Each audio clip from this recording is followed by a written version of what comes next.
Eh bien bonjour à tous, bienvenue dans cette nouvelle vidéo. Dans cette vidéo, on va s'attaquer au menu principal. Nous voici de retour sur Unity, on va pouvoir créer une nouvelle scène qu'on va appeler Main Menu. On va ouvrir cette scène et nous voilà directement sur la scène. On peut ici sur la caméra principale, moi je vais juste mettre une solid color juste ici, voilà comme ceci. On va ensuite pouvoir créer ici un petit texte juste là, voilà, ça nous créera automatiquement l'interface. On va pouvoir cliquer sur l'onglet Canva et venir ici modifier Scale with Screen Size et mettre 1920 par 1080.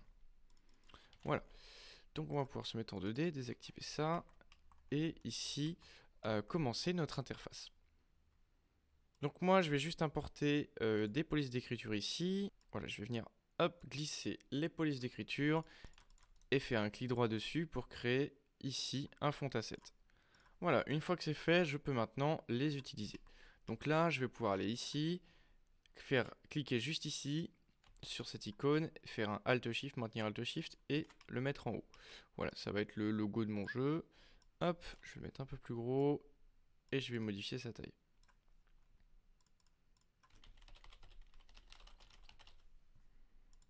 Hop, je peux voir maintenant ça, il est peut-être un peu gros quand même. Voilà.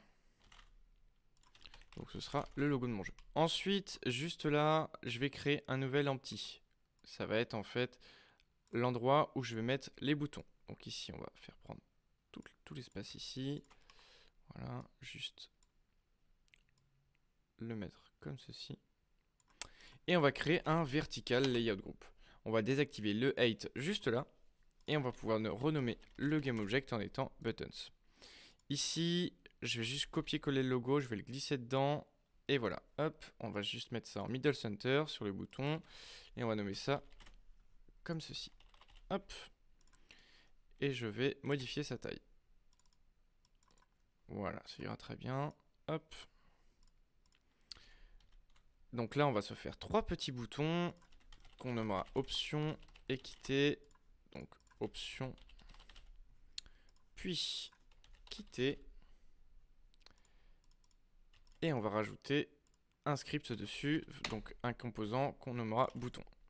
Juste là, on va copier-coller du coup le logo du jeu qu'on va mettre en bas à droite, qui sera la version de notre jeu. Donc là, je vais pouvoir juste faire ça. Hop, le mettre ici et le décaler à moins 10 et 10. Donc ici, ça sera la version de notre jeu qui sera directement affichée en bas à droite. Hop, et on va renommer ça en version. Maintenant, on va se rendre dans le dossier asset, dans le dossier script, et on va se créer un nouveau dossier qu'on va appeler main menu. Voilà, il contiendra tous les scripts de notre menu principal, dont le système de sauvegarde qu'on créera dans de prochaines vidéos. Donc ici, on va créer un nouveau script, un nouveau C# script qu'on va nommer main menu, et on va tout de suite l'ouvrir. On va retirer ce qui ne nous intéresse pas, et on va importer donc TextMesh Pro. Ici, on va nommer donc une nouvelle variable qu'on va nommer scène to load par défaut à game. Ici, on va créer une nouvelle variable qu'on va nommer du coup TextMesh Pro, donc le type TextMesh Pro, qui sera la version de notre jeu. Ici, on va créer une nouvelle fonction qui va s'appeler play, et on va importer using Unity Engine.SceneManagement. Et on va demander au scene manager de charger la scène play lorsqu'on appellera la fonction play. Donc la scène game lorsqu'on appellera la fonction play. Ici, on va coder la fonction quit pour quitter le jeu. Et on va écrire la fonction start qui va nous permettre de définir la version du jeu. Donc version texte.text est égale à application.version. Et je vais vous montrer comment modifier la version de votre jeu. Donc ici, de retour sur Unity, on va du coup glisser notre script sur le canevas et pouvoir relier la version.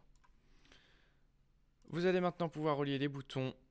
Donc du coup sur votre script, donc là sur le bouton solo, on va faire un petit plus ici sur le on-click et on va glisser Canva et on va mettre menu new play. Et on fait la même chose pour le bouton quitter, cette fois-ci avec la fonction quit.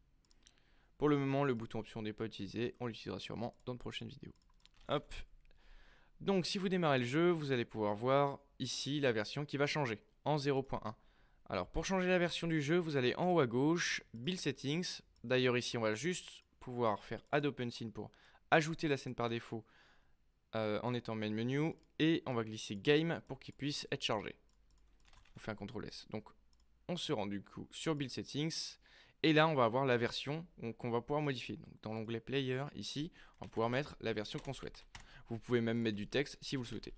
Du style bêta 0.1. Hop, et on peut démarrer le jeu et tester la version. Et voilà, ça fonctionne. Donc on peut cliquer sur le bouton solo et ça chargera directement notre jeu. C'est tout pour cette vidéo, merci de l'avoir regardé et je vous dis à la prochaine.